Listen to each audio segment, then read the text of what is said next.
গোপন সংবাদের ভিত্তিতে আমি জানতে পারি এখানে বহিরাগত এবং কিছু মুখোশধারী অলরেডি তারা অবস্থান নিয়েছে।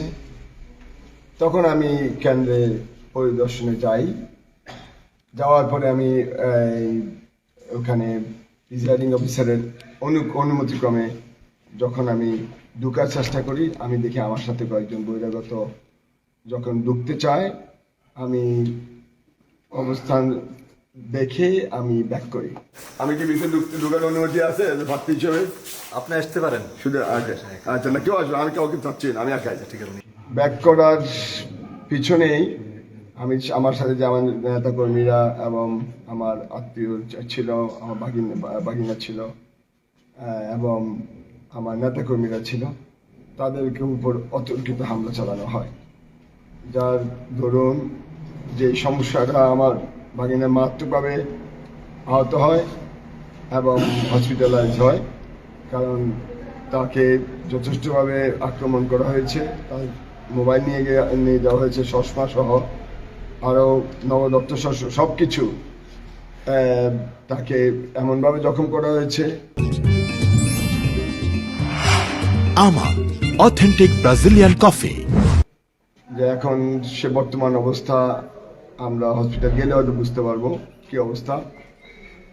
এই পরিস্থিতিতে আমি মনে করি আমরা সাথে সাথে যদিও নির্বাচন আমরা ইউনো মহোদয়কে জানাই, আমি ওসি মহোদয়কে জানাই, ইলেকশন কমিশন এবং আমি এখানে আর্মি যারা আছেন, যিনি দায়িত্বে আছেন, ক্যাপ্টেন নবীন, ওনাকেও আমি জানাই।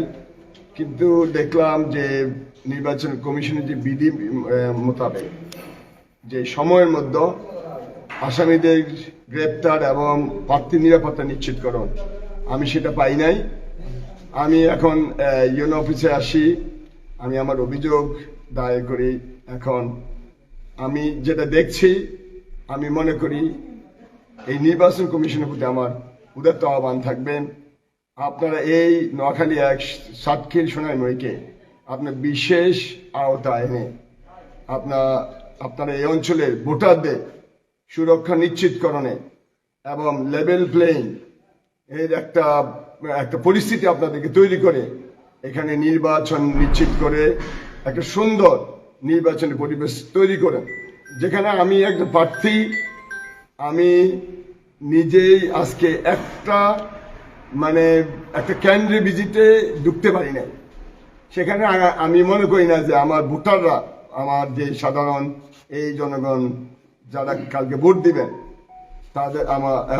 তাদের নিরাপত্তা আমি কোনো রকমই, আমি যথেষ্ট সংখ্যা আছি তাদের নিরাপত্তা নিয়ে